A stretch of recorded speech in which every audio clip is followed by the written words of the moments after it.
Mae Gwobr Dr Emrys Evans yn cael ei chyflwyno yn flynyddol gan y Gymdeithas Amaethyddol i unigolion dan 35 mlwydd oed. Mae'r thema yn newid yn flynyddol. A'r thema eleni ydy arwerthwyr da byw. Siôn Eilir Roberts, sy'n gweithio yn Llanelwy, yr ocsiwnier sydd wedi mynd â hi. Llongyfarchiadau mawr i ti. Diolch yn fawr iawn chi. A dipyn o anrhydedd, swn i'n meddwl, derbyn Gwobr, a dipyn o hanes iddi hi. Yndi, braint ag anrhydedd o'r mwyaf derbyn y Gwobr, ydy gwir. Mae'n Gwobr sy'n mynd ers blynyddoedd. Mae'n ei ffrind wedi ennill y Gwobr chydig blynyddoedd yn ôl, felly mae'n andros o beth braf. A dwi ddiolchgar iawn. Yn ddiolchgar iawn i bobl sydd wedi cefnogi ers i fi fynd i Llanelwy, ydy gwir. Yn gyntaf, swn i'n licio diolch fawr i'r cwmni, sef Jones Peckover, am roed y ffydd yna i wneud y gwaith, a dwi wedi bod yn lwcus o gael yr rhyddid gen nhw i wneud fel organisio yn y mart, ac yn ddiolchgar iawn unwaith eto chymod, i ffrindiau a cwsmeriaid draws Gogledd Cymru a thu hwn sydd wedi cefnogi ers dod i Llanelwy. Pam wyt ti eisiau bod yn ocsiwnier ta? Ch'mo' be, dwi'm yn siŵr. Dwi wastad wedi bod â diddordeb mawr mewn stoc. Dwi'n mynd dim byd ar ochr proffesiynol o ran gwaith tai na tir. Sgynna i ddim llawer o diddordeb yn unig gwir.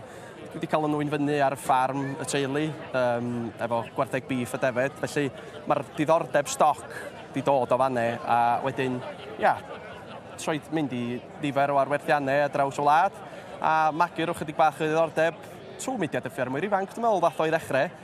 A wedyn mynd ymlaen efo wedyn ac mwynhau bob eiliad. Diddordeb yn stoc, ond mae ti ymwneud â phobl hefyd yn de, achos mae hwnnw'n rhan fawr o'r gwaith ydy. Yndi, ch'mod, yn anffodus yn Gymru ac ddiwnt, mae yna brinder o arwerthwyr ifanc, a mae nifer iawn o arwerthwyr, neu dim arwerthwyr, pobl sy'n edrych ar y swydd yn meddwl na y swydd ydy mynd ar y planc neu i'r bocs i werthu, ond fel chi dweud, rhan fach iawn o'r gwaith ydy hynny. Y gwaith mwyaf ydy creu'r cysylltiad personol efo cwsmeriaid, boed yn werthwr neu'n brynwr, a ffeindio'r balans i drio cadw'r ddesgyl o wasgad a cadw pawb yn hapus. A sut ti'n siarad mor gyflym pan ti wrthi? Dwi'n gwybod, ges i wastad yn ysgu, cael ei wneud. Allwch chi ddim dysgu rhywun fod yn arwerthwr. Dwi'n gwybod wrach bod hi'n help o fi mwynhau canu.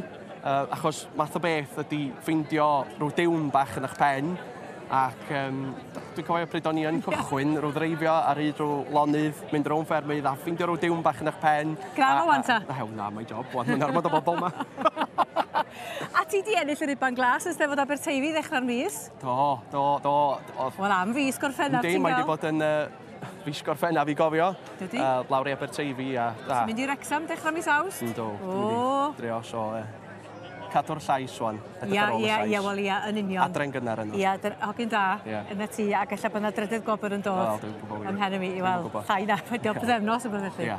Braf iawn cael sgwrs. Diolch yn fawr iawn. Da iawn efo'r gwaith. Diolch yn fawr. Dal ati. Diolch.